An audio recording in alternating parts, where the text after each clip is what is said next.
I'm now delighted to introduce our first panelist and our latest acquisition in the Corporate Crime Observatory, Victoria Grunwald. Victoria is a PhD candidate at the London School of Economics and Political Science, researching international tax and financial transparency regulation. She's also a consultant in the area of responsible mineral supply chains and has already gained 7 years of experience working on good governance and social environmental impacts in the mining sector.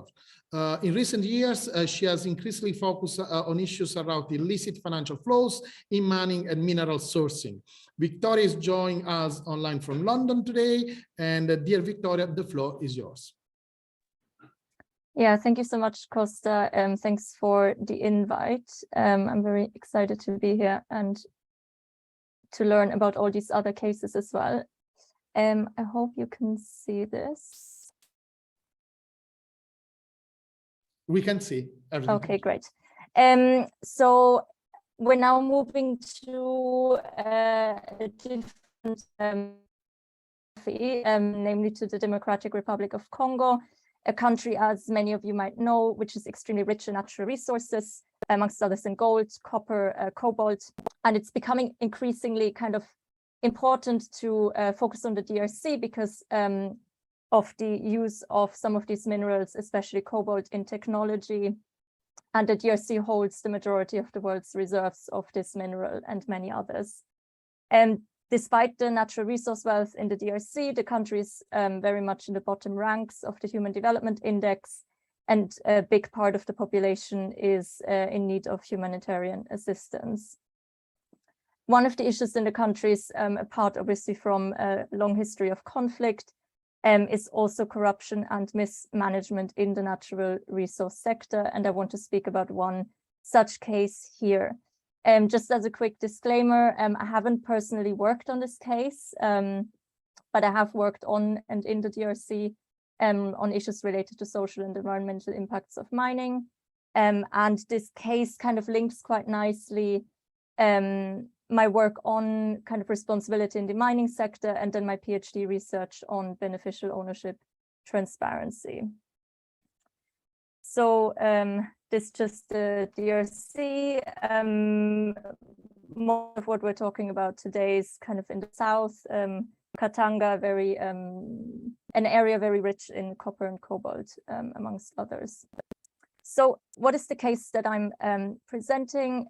Basically in 2013, I believe the NGO Global Witness and journalists were reporting about a number of secretive mining deals that had been done between 2010 and 2012 between the state-controlled company Gécamines in the DRC and anonymous offshore companies in the British Virgin Islands. And they uncovered that these offshore companies paid significantly below market price for these mining assets, sometimes less than 5% of these assets' market valuation.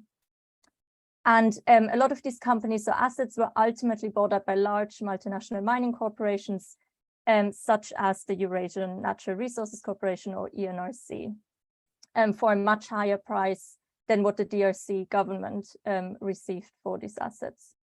Many of these deals also, something that transpired, especially in the media, involved businessman Dan Gertler, who was very close with the then president Kabila. So the deals therefore enriched these offshore companies and those behind them, but cost the DRC an estimated $1.36 billion in potential revenues. And in two cases, the assets that ENRC especially acquired had been previously controversially confiscated from other companies by the government or the government-controlled company. There's also allegations that DRC officials might have received money in exchange for granting mining rights, but because the beneficiaries, obviously, of these offshore companies are unknown, it's very difficult to find this out. And yeah, very key to this case are these anonymous offshore companies. At the time, no beneficial ownership information was available in the BVI, and even law enforcement officials had to go to court to obtain such information, which made it very difficult to hold people to account. There's also allegations that proceeds from at least one deal were used for election funds in what were disputed elections in 2011. So there was an internal investigation by ENRC's law firm Nestlè, which suggested widespread fraud, corruption, and sanction breaches. I have to mention here that ENRC has rejected these allegations, and also Gertler, who I mentioned, rejected any allegations that have been made, and says that the beneficiaries of his companies are basically family members of his. But the case made big headlines in 2013, and in April 2013, the UK Serious Fraud Office opened an investigation into ENRC and fraud and corruption, not only in this case, but also in others. But part of this investigation was the acquisition of mining rights in the DRC, charges that the ENRC, as I mentioned, denies. But the ENRC has subsequently delisted from the London Stock Exchange, and there is no outcome yet from these investigations. So what are some of the corporate governance failures? Here, I think there's plenty, and I'm probably missing out quite a few in this presentation. But we obviously have cases here of, well, alleged bribery and corruption. We have case of unfair mining deals, intransparent mining deals, secretive transactions of these mining contracts. Then on behalf of Yasmine and the DRC government, we have a case of selling of mining assets for below market price, which deprives the country and its population from important revenue.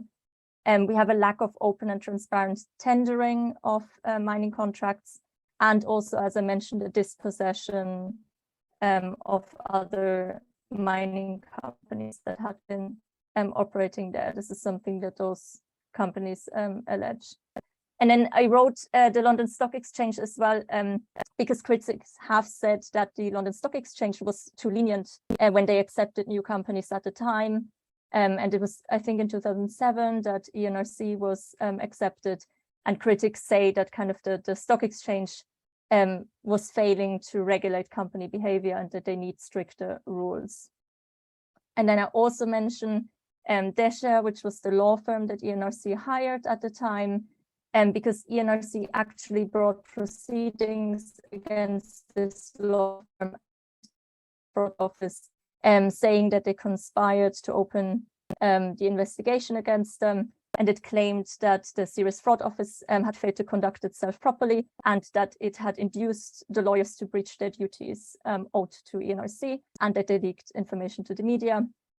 So most of these allegations were dismissed by the judge, but the judge has found that the Serious Fraud Office had encouraged ENRC's lawyers to commit a series of breaches of contractual and fiduciary duties. So there's like, you see many different actors where many different kind of failures in governance happened. And I put corporate in brackets because it's obviously also governance failures on behalf of government actors. So what can be done differently? Just to close, I wrote down 5 points, and there's obviously many more. So one obvious one is corporate governance reforms.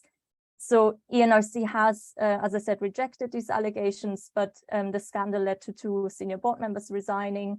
The company then also set up an anti-corruption committee, carried out an internal review, which led to new governance structures, introduced a whistleblower hotline and new investigation procedures. ENRC has since been acquired by a different company, by Eurasian Resources Group, and a lot of the management team has also changed. So the company doesn't really exist anymore in the form that it had at the time. Then there's also obviously governance reforms needed for state-owned mining companies like Yasmine. They need to establish good governance principles, be transparent, and also conduct regular monitoring and auditing.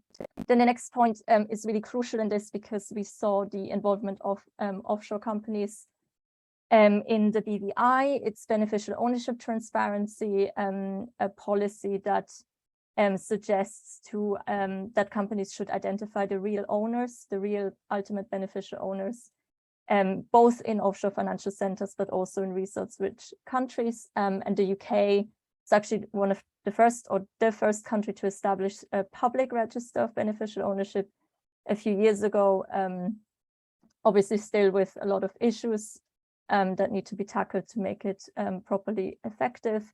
And the overseas territories have also committed to such registers from next year on.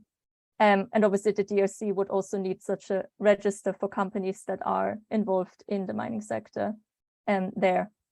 Then mining contract transparency is also crucial. The DRC adopted a decree in 2011 that required publication of the terms of all new mining and oil deals involving the government, and they have to be open and public tendering processes for new mining rights to ensure that the country gets the market value for its asset. And then mining companies should also obviously be transparent about contracts with the government, subcontractors, and partners. And then I wrote conflict of interest rules because of this allegation that government officials benefited from some of these deals. This would basically mean that politicians shouldn't be allowed to own interests in mining companies because otherwise they experience a conflict of interest to hand out contracts to partners where they would benefit from the transaction.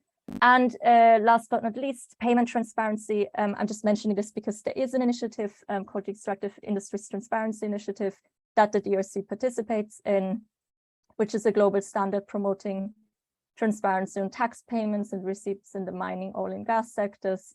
And it requires information disclosure on tax payments, licenses, contracts, production, and other key elements of the industry. And this is also needed so that monitoring can happen and that any kind of misconduct can be properly detected and then also investigated. So I'm looking forward to the discussion. Thank you. Victoria, thank you so much. It was a very interesting presentation. You covered so many important points too. One of the last ones, let me focus first on this one, is the presence of conflict of interests. And you know, there has been a very recent investigative Wall Street Journal investigation in the United States that have I think has unveiled that 2,600 Treasury Department's officials had basically stocks in companies that actively lobby for regulatory changes. So you know, what is the conflict of interest? Conflict of interest is an enabler of corruption. So of course we have to work on conflict of interest. I think this is very, very important. And it's been great that you focused on DR Congo, because at the Corporate Crime Observatory, we have the ambition to focus more on issues relating to Africa. It's not easy, but so it's very promising that we have now people like you with your expertise, but also Flavio Coppi, that can help us to look at this continent with a bigger focus. And I love the case that you looked at ENRC for one particular aspect. You covered it, but I would like to underline it. I think they were in the hands of Kazakh oligarchs at the beginning of this company. It has been a very fascinating case. The fact that when they started the internal investigation, they appointed a lawyer from London, and they were phone tapping their own lawyer. And what they discovered was that the lawyer went there, and the lawyer realized that they were violating human rights, child abuses, slavery. So now we have to understand something as lawyers in this room. The lawyer was subject to a very, it was a very big issue for the lawyer. The discrepancy between the law and justice. What I have to do? Do I have to keep my confidentiality duty, or I have to let people know that there are people, slaves, working there, dying? You know, can I sleep if I become, in a way, I don't stop this? And what did the lawyer do? He informally arranged with the serious fraud office for this information to go out, but unfortunately it was phone tapped from the employer. So they realized it. And what was the answer of the legal framework? And Charlie words are very strong here. So the bad guy won, but that's the reality. They won. So there is something rotten in our legal system if we let the bad guy win in a case like this. And I'm a lawyer. I know that confidentiality duties are fundamental for the working of the system, but at the same time, there is something rotten here, and we have to understand how to fix this. So thank you so much, Victoria. That was a great example. So now.